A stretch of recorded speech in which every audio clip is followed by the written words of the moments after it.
ಬೆಂಗಳೂರಿನಿಂದ ಮೈಸೂರಿನವರೆಗೆ ನಮ್ಮ ಶಕ್ತಿ ಇರ್ತಕ್ಕಂಥದ್ದು ಅಷ್ಟೆಲ್ಲ ಇತ್ತು.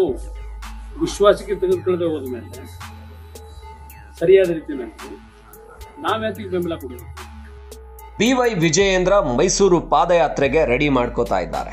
ಅವರು ಕೇಂದ್ರದಲ್ಲಿ ಅಮಿತ್ ಶಾ ಅವರನ್ನ ಕೂಡ ಭೇಟಿಯಾಗಿದ್ದಾರೆ.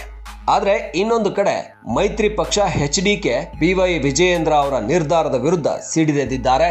HD ಕುಮಾರಸ್ವಾಮಿ, ನಾನು ಕೇಂದ್ರದಿಂದಾನೇ ನಿಮಗೆ ಏನು ಮಾಡಬೇಕು ಅದನ್ನ ಮಾಡ್ತೀನಿ ಅಂತ ಆಕ್ರೋಶವನ್ನು ವ್ಯಕ್ತಪಡಿಸ್ತಾ ಇದ್ದಾರೆ. ಹಾಗಾದ್ರೆ ರಾಜ್ಯದ ಮೈತ್ರಿಯಲ್ಲಿ ಬಿರುಕು ಮೂಡಿದ್ಯಾಕೆ?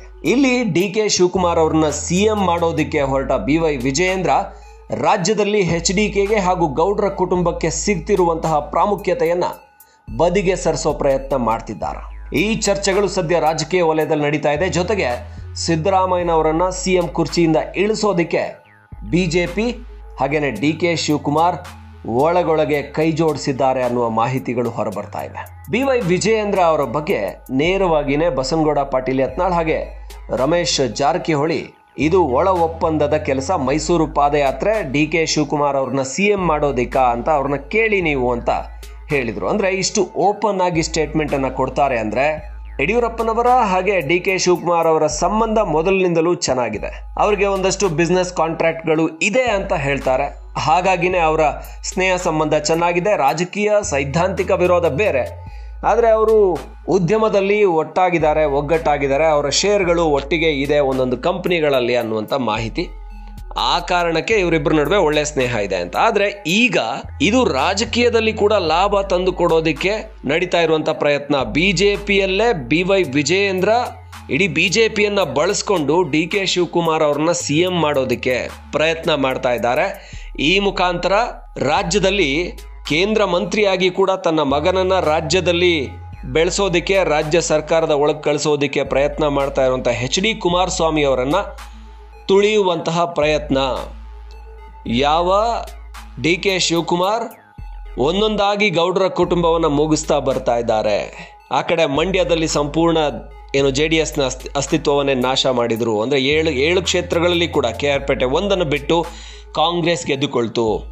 ಅದಾದ ನಂತರ ರಾಮನಗರದಲ್ಲಿ ನಿಖಿಲ್ ಅವ್ರನ್ನ ಸೋಲಿಸಿದ್ರು. ಅದಕ್ಕೆ ಪ್ರತಿಯಾಗಿ ಲೋಕಸಭಾ ಚುನಾವಣೆಯಲ್ಲಿ ಇವರು ಕೂಡ ರಿವೆಂಜ್ ರೀತಿಯಲ್ಲಿ DK ಸುರೇಶ್ ಅವ್ರನ್ನ ಸೋಲಿಸಿದ್ರು. ಆದರೆ ಅಲ್ಲಿ BJPಯ ಶಕ್ತಿ ಜಾಸ್ತಿ ಇತ್ತು. ಈಗ ರಾಮನಗರ ಅನ್ನೋ ಹೆಸರನ್ನೇ ಬದಲಾಯಿಸಿ ಬೆಂಗಳೂರು ದಕ್ಷಿಣ ಮಾಡಿದ್ದಾರೆ. ರಾಮನಗರದ ಅಸ್ತಿತ್ವವನ್ನೇ ಹಾಳು ಮಾಡ್ತಾ ಇದ್ದಾರೆ. ಚನ್ನಪಟ್ಟಣ ಒಂದರಲ್ಲಿ ಮಾತ್ರ HD ಕುಮಾರಸ್ವಾಮಿ ಇರುವಂತದ್ದು.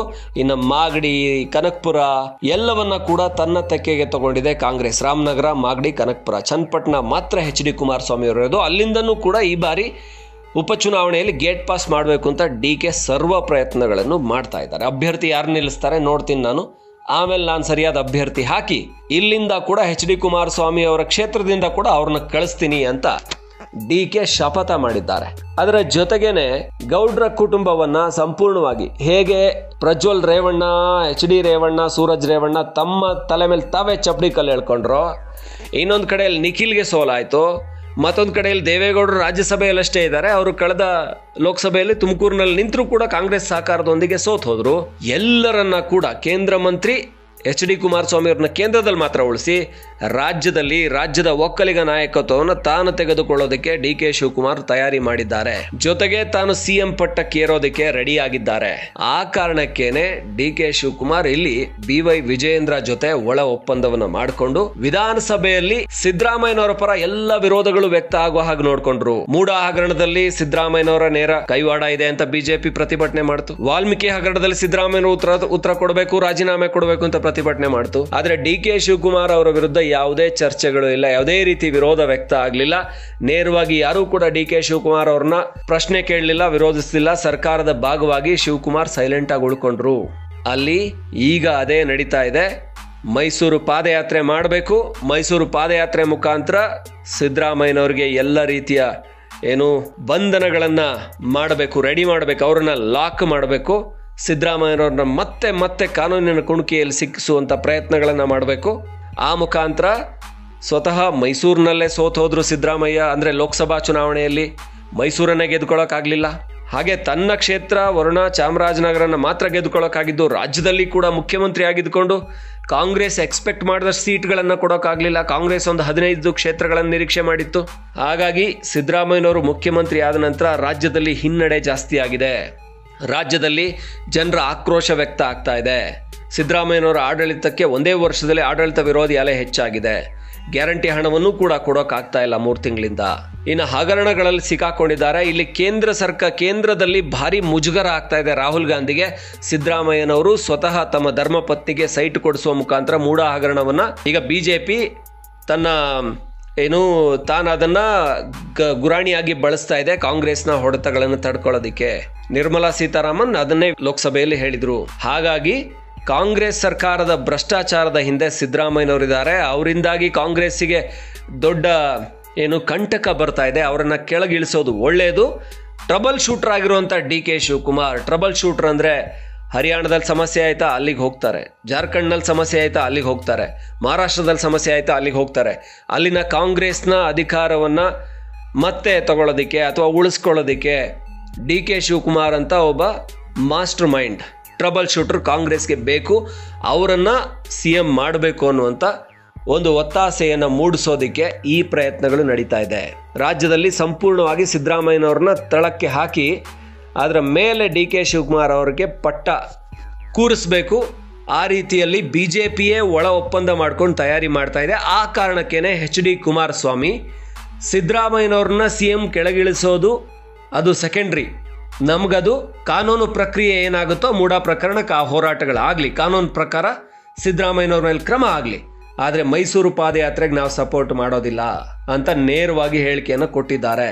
ಅಂದರೆ ಇಲ್ಲಿ ಕಾಣಿಸ್ತಾ ಇರುವಂಥದ್ದು ಸಿದ್ದರಾಮಯ್ಯನವರು ಅವರ ಅಕ್ರಮಗಳು ಅವರು ಏನು ಶಿಕ್ಷೆ ಆಗುತ್ತೋ ಆಗಲಿ, ಹಾಗಂತೇಳಿ ಅದನ್ನ ಇಟ್ಕೊಂಡು DK ಶಿವಕುಮಾರ್ ಅವ್ರನ್ನ ಬೆಳೆಸೋದಕ್ಕೆ ಹೊರಟ್ರೆ, ನಾನು ಒಕ್ಕಲಿಗ ಸಮುದಾಯದಲ್ಲಿ ನಾಯಕನಾಗಿ ಬೆಳೆದಿರುವಂಥವ್ನು, ನನ್ನನ್ನು ಕೆಳಗೆ ಹಾಕಿದಾಗುತ್ತೆ, ಶಿವಕುಮಾರ್ ಅವ್ರನ್ನ ಮೇಲೆ ಇಟ್ಟಾಗುತ್ತೆ, ಅದಕ್ಕೆ ನಾನು ಅವಕಾಶ ಕೊಡೋದಿಲ್ಲ ಅಂತ HDK ಹೇಳಿದ ಹಾಗೆ ಕಾಣಿಸ್ತಾ ಇದೆ.